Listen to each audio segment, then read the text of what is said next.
I never will sell. I never thought I would see the day where I told somebody that took $15 million less dollars. It was a smart move.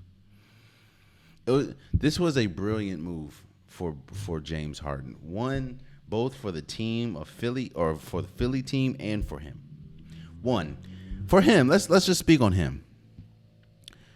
James Harden has built a reputation at this point of or of quitting on teams. He, a lot of people are going to say he quit on Houston. A lot of people are going to say he quit on Brooklyn. So he is built up. He also has built up a reputation of not showing up in the playoffs. That happened in the NBA Finals when he was with OKC. He was not good in the NBA Finals. That happened in Houston on several occasions. That happened in Brooklyn. And it also happened this first year in Philly. So that reputation has been built up for James Harden. So going into this contract negotiation, the last thing you want to do is put out on tape what you put out this playoffs, and then try to demand the max. Because if you do that, that completely hampers the Philly team from being able to grow, being able to do anything. So with him taking less money, he's already made millions upon millions upon millions, both on and off the court. So with him taking a pay cut, he understands that this not only makes him look good in the eyes of Philly, but it gives Philly room to now then sign a PJ Tucker, now then sign quality players. So, because again, I'm never gonna say that a player's intent is not to win a championship, but it would look bad if we saw what we saw from James Harden this year's playoffs with Philly, and then he demands the max. He was eligible for the max, but then to say, no, I want the max after what we just saw would not be good for him. It also works for Philly. To me, this is the time. If you can't win with, Philly has something that no other team has, in my opinion, outside of maybe LA. Lakers. No, they don't. Philly has something that nobody has. And that, when James Harden is right, that is a top 5 guard and a top 5 center. I can't think of another team that has that.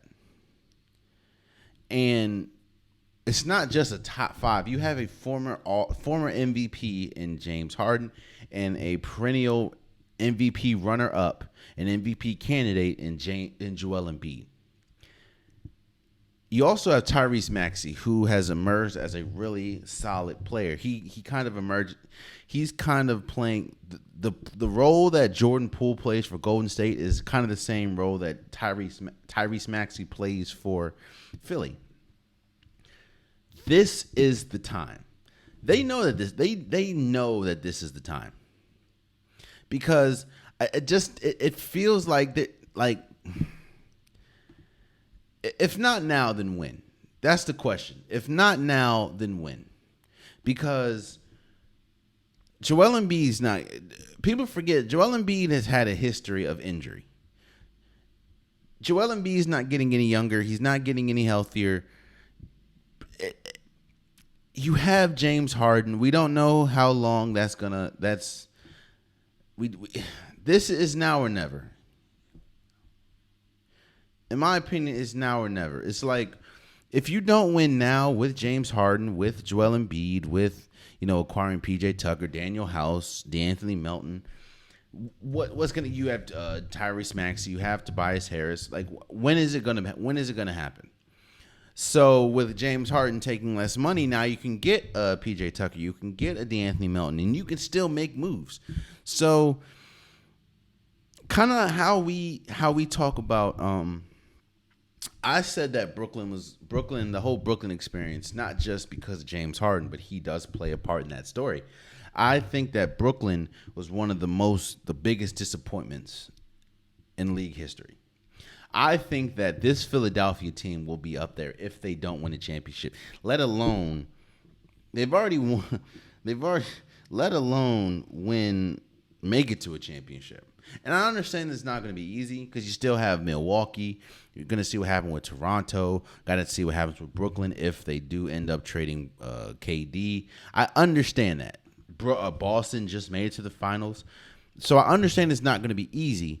But again, you have something that none of those teams have. You have a top 5 when healthy, and when he's at his best. You have a top 5 guard in James Harden. You also have a top 5 center, and a lot of people say is the best center in the league in Joel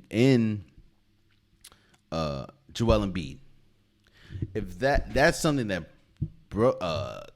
Brooklyn can't say. That's something that Boston can't say. That's something that Toronto can't say. Milwaukee, even though Milwaukee does have Giannis, but that's something that none of those teams can say. So if you do not at least make it to the NBA Finals, and even if, like, think about that. What happens if they make it to the NBA Finals? Like, I can see that would be a tough matchup if you go up against the Golden State. Golden State is still small. That's a tough matchup. That'll be a tough matchup going against a Clippers team. That's a tough matchup going against any team. So I'm not saying you have to win a championship, but you have to at least get to one. James Harden has only been to one NBA Finals and been to what, 3, 4 Western Conference Finals. Joel Embiid, still early in his career, has never been to NBA Finals. Has never been to Western Conference Finals or Eastern Conference Finals. I'm sorry. Their best chance was against when they played Philly, and played Atlanta, and we know what happened there. So this is a smart move for James. This is a great move, a slam dunk move for Philly, and hopefully it needs to matriculate into at least NBA Finals appearance.